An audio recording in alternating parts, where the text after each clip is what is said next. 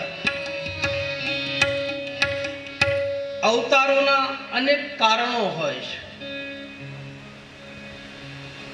અવતારો 3 પ્રકારના બતાવે આપણા શાસ્ત્રોમાં, આપણા સંતો, આપણા મહાપુરુષો. એક અવતાર અંશ અવતાર હોય, એક ઈશાનો અવતાર હોય અને એક પૂર્ણ અવતાર હોય. આપણા ભાગવતમાં એમ બતાવે કે 24 અવતારો થયા. એમાં અમુક કળામાં અવતારો હોય, અમુક અંશ અવતાર હોય, અમુક ઈશાનો. તમે અમુક સાધના કરતા કરતા, તમે જેનું રટણ કરતા કરતા અમુક કક્ષાએ પહોંચી જાઓ એટલે એના ચિહ્નો આપણામાં પ્રગટ થવા માંડે, એના લક્ષણો આપણામાં આવવા માંડે. તમે જેનું ચિંતન કરતા હોય, તમે ભગવાન રામની ઉપાસના કરતા હો તો તમારી અંદર રામના ચિત્રો ઉત્પન્ન થવા માંડે, એના ચિહ્નો દેખાવા માંડે. એ જાણકાર વસ્તુ જોઈ લે, એને ખબર પડી જાય. તમે કોઈ શક્તિની ઉપાસના કરો તો શક્તિ તત્વ તમારામાં પ્રગટ થવા માંડે. સ્વામી રામકૃષ્ણ પરમહંસ મહાકાળીની સાધના કરતા તો કહે છે કે એની અંદર મહાકાળીનું રૂપ પ્રગટ થવા માંડ્યું, મા જેવા દેખાવા માંડ્યા. એના લગ્ન થયા તો શારદા દેવીની અંદર, એમના ધર્મપત્નીની અંદર એને ખુદ મહાકાળી દેખાણ કે તું મારા પત્ની નથી, તું માં છો. અને આજીવન જિંદગીભર મા દીકરાના સંબંધે રહ્યા. એ ઈશાનો અવતાર, એ અંશ પ્રગટ થાય. કોઈ પૂર્ણ અવતાર, પરિપૂર્ણ. રામદેવજી મહારાજનો અવતાર છે, પૂર્ણ અવતાર છે. 24 અવતારોમાં 14 અવતારો છે એ અંશ અને ઈશાનો અવતાર છે, અને 10 અવતારો છે પૂર્ણ અવતાર છે. એ માયલો આ એક અવતાર છે, નિષ્કલંક અવતાર, નિષ્કલંક નારાયણ અવતાર. પૂર્ણ રૂપે આવ્યા એમ કહે છે. આ કથા જેવી છે, બીજે ચડી જઈએ આપણે. કુંડલીની શક્તિ જેની જાગૃત થઈ જાય, એક વેંતની વાંસળી એમ એક વેંતની કુંડલી હવા વેંતની પડી છે, એને સુરતા કહે. સુરતા, અને સુરતા જાગી જાય, એની યાર શબ્દ ભળી જાય. સદગુરુ ચાવી બતાવે તો એ ઢાંકણું ઉઘડે. ડાલીબાઈના જીવનમાં સુરતા ઉઘડેલી છે. બાળીનાથ બાબા એમ કહે છે કે હે શાયર જયપાલ, તારા ઘરે આ દીકરીને લઈ જા, એને મોટી કરજે. બોલે બાપજી આનું નામ શું રાખું? બોલે ઝાડની ડાળીએથી જડી છે ને એટલે આનું નામ ડાલીબાઈ રાખજો. ડાલીબાઈને લઈ શાયર જયપાલ ઘરે આવે. રામદેવજી મહારાજની ઉપાસના કરે છે. નાનપણથી ડાલીબાઈને ભક્તિના સંસ્કારો ફૂટ્યા છે. ભક્તિ નાનપણમાં થાય. કલમ નાના છોડવાને સડે. આપણે તો ઢાળા ઢળ્યા બાપ, આપણને કલમ ચડાવવા જાય તો આપણે બેટકી જાય. નાના નાના છોકરા, નાની નાની દીકરીઓ ને એ બધા કથા સાંભળે ને તો એને કલમ ચડે, એને નવા ફણગા ફૂટે. આપણને કલમ ચડે કેમ લાગે? આપણે તો હવે ઢાળા ઢળ્યા એમાં કાંઈ ફારફેર થાય? હા, થોડાક દી એવું લાગે, વળી પાછું અખો કે મારે કરવું કેમ, ત્રીજા વર્ષે પાછું એમનું એમ. અખો કે એક વર્ષ હરખો હાલે ત્યાં ત્રીજા વર્ષે પાછું ન્યાન જઈને ઊભું રહે. અખો કે આ બધો ડખો છે, અખાએ કીધું છે. ડાલીબાઈ નાનપણમાં ભક્તિ કરી, મીરાએ નાનપણમાં ભક્તિ કરી, પ્રહલાદે, ધ્રુવજીએ નાનપણમાં ભક્તિ કરી. અને નાનપણમાં ભક્તિના ભાતા ભરી ભરી અને વૃદ્ધ અવસ્થા આવે તારે એ બેંકમાં જમા પડેલું હોય ને ધીરે ધીરે માલપાથી ખાય. આપણે હવે અત્યારે જમા કરાવવા જઈએ તો આપણે શું કરીએ? તો એ સારું છે, આધ્યાત્મિક માર્ગ ઉપર 50 વર્ષે જીવ જાગી જાય ને તો એ ઘણું સારું છે. 50 વર્ષે ભલે ગયા પણ આ માર્ગ ઉપર ખબર પડી જાય ને તો એ ઘણો વહેલો જાગ્યો કહેવાય છે. બાપુ ઉપર અહીંયા તમે બાપ બાપ સંત કહેવા વાઈન પાવ જાઓ અહીં બેસો ખમા તમને આવો બાપ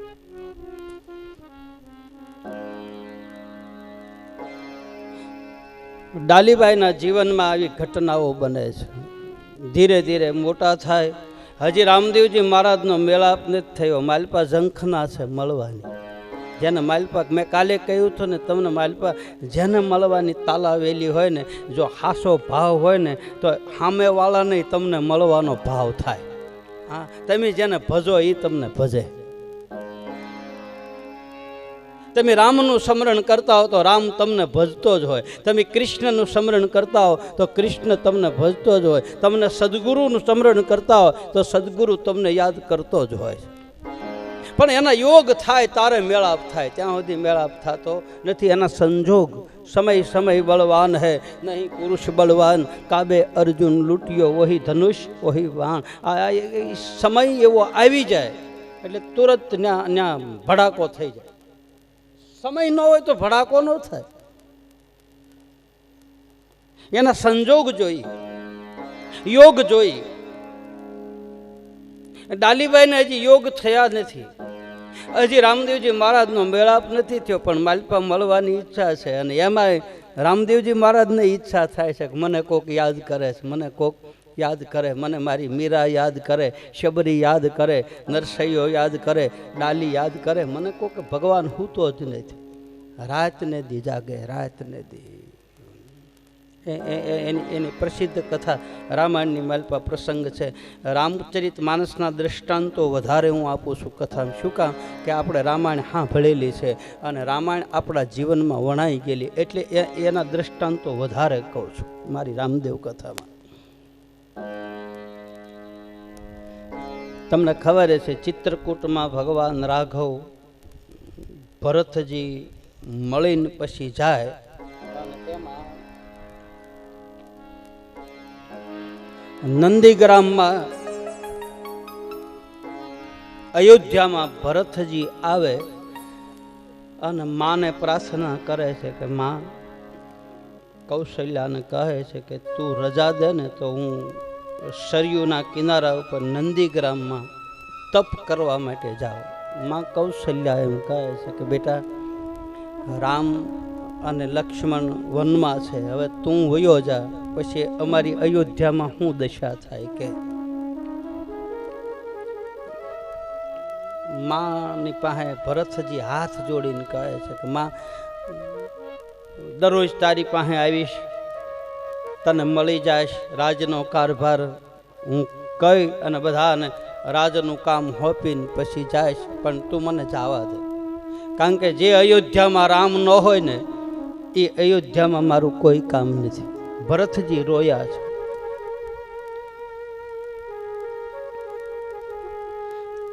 માએ વિચાર કર્યો છે કે ભરતજી સંત છે અને સંતની ઈચ્છામાં આપણી ઈચ્છા ભેળવી દેવી એમાં જ આપણી શોભા છે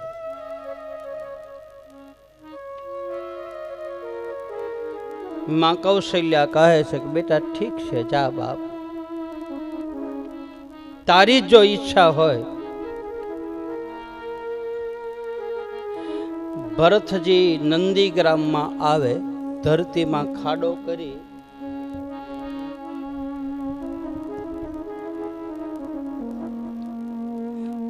અને ભરતજી આમ આખી રાત હે રામ હે રામ હે રામ હે રામ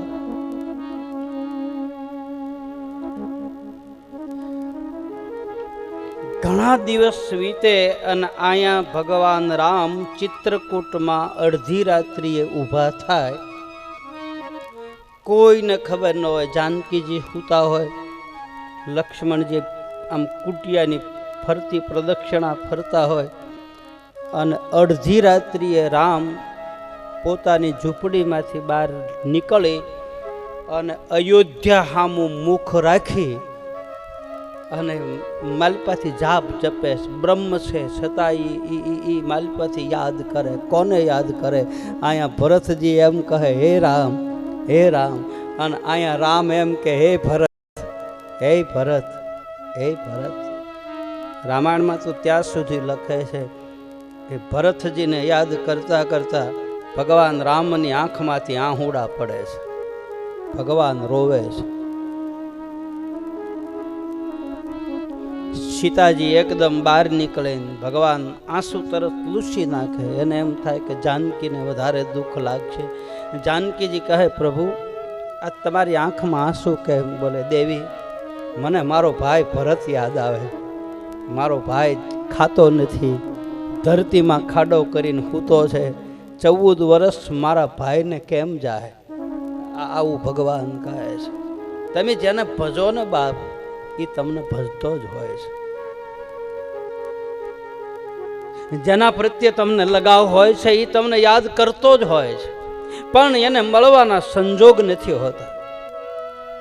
એનો સંજોગ જ્યારે ભેગા થાય આપોઆપ મેળાપ થઈ જાય. ડાલી રડે છે રાતને દી કે મારે રામદેવને મળવું, રામદેવને મળવું, મારે રામદેવને મળવું. આ બાજુ રામદેવજી મહારાજ પણ માલપા વિચાર કરે, મારે ડાલીને મળવું છે, ડાલીને મળવું છે, ડાલીને મળવું છે. અડધી રાત્રિ થાય ને ભગવાન રામદેવજી મહારાજ ઊભા થઈ જાય છે. મુખમાંથી કારક કારક શબ્દ નીકળે છે, હે ડાલી, હે ડાલી. અને અહીંયા ડાલી અડધી રાત્રિ ઊભી થઈને કહે, હે અલગ ધણી, હે રામદેવ, હે બાપ, હે રામ. જેટલું ભજન મારું આપણી પ્રિય વ્યક્તિને, આપણા સદગુરુને કે આપણા મૂળ જેને માનતા હોય એને લાવવા હોય તો જેટલું ભજન વધારશો ને એટલો સામેવાળી વ્યક્તિ આવશે. તમે કૃષ્ણનું ભજન વધારો તો કૃષ્ણ આવે. તમે રામનું ભજન આમ વધારો તો રામ આવે. તમે માતાજીનું સ્મરણ કરો તો માતાજી, અને તમે તમારા સદગુરુનું સ્મરણ કરો તો સદગુરુ આવીને ઊભો રહે. ભજનથી આવે. સત્તા કે સંપત્તિ એનાથી નથી આવતું. એટલે જ ભજન ઉપર ભરોસો રાખો અને ભજન ઉપર વધારે ભાર મૂક્યો છે. ભજન એટલે સ્મરણ.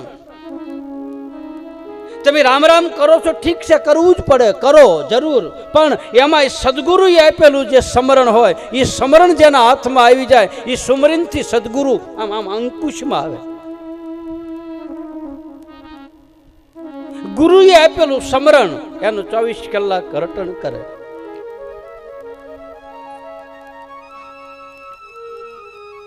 એનાથી પરમાત્મા જલ્દી આવે. જલ્દી આવે એટલે આપણું કાર્ય થાય છે. તમે એમ ન માનતા કે ઘોડા ઉપર બેહીને આવે, નહીં, એમ ન આવે. પણ તમને ભીતરમાં સુખ મળે, તમને ભીતરમાં શાંતિ મળે. અને ભીતરમાં સુખ ને શાંતિ મળી જાય ને તો સમજી લેજો કે આપણામાં હવે રામો પીર આવી ગયો. આ બીજું છે શું બાપ?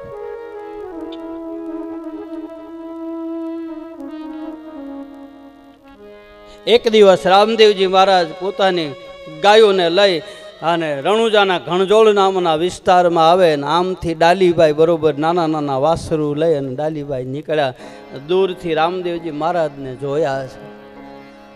જેમ જેમ નજીક આવતા જાય ને એમ ઝંખના વધતી જાય.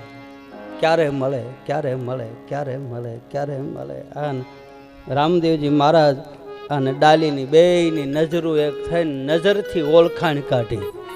નથી કોઈ એવા વ્યક્તિ હોય એને આપણે એમ જોઈ રહી અને કહીએ કે અમે આને કંઈક જોયા છે પણ મગજમાં આવતું નથી. એમ રામદેવજી મહારાજ અને ડાલી હામા હામો જોઈ રહ્યા છે. અને ડાલીના મુખમાંથી શબ્દો નીકળ્યા, સવારામ બાપાનું ભજન. એ આદિનો છે ના તો મારે નવો નથી, મારા આદિનો છે ના તો મારે નવો નથી, મારા નાથજી. એ આદિનો છે ના તો મારે નવો નથી, મારા નાથજી. એ આદિનો છે ના તો મારે નવો નથી, મારા નાથજી. એ રુદિયામાં હું, રુદિયામાં રોવું છું ને રાત રે, રુદિયામાં રોવું છું ને રાત રે. ઘણી રમે તો હાર્યો ન કલંગી નાથ રે ધણી રમે તો ધાર્યો નકડંગી નાથ રે અવર કોઈનો આવે નહીં વિશ્વાસ રે અવરત કોઈનો આવે નહીં વિશ્વાસ રે અવર કોઈનો આવે નહીં વિશ્વાસ રે અવર કોઈનો આવે નહીં વિશ્વાસ રે ધણી રમે તો હાર્યો નકલંગી નાથ રે ધણી રમે તો ધાર્યો નકડંગી નાથ રે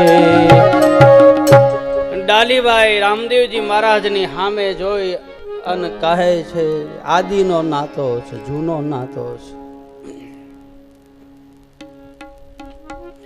અને આ જીવને છે ને ભગવાનની હારે નાતો છે જ.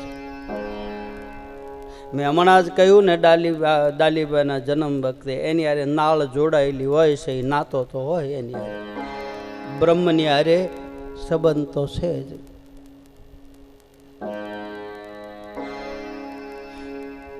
નથી કહેતા અમારે નાને બહુ જૂનો નાતો છે, અમારે બહુ જૂનો વ્યવહાર છે.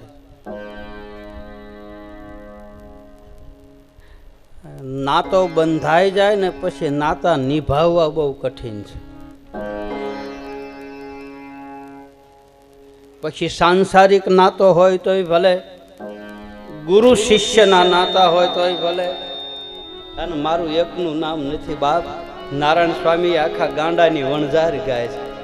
એ ગાંડાની વણઝાર એ એનો ગણતા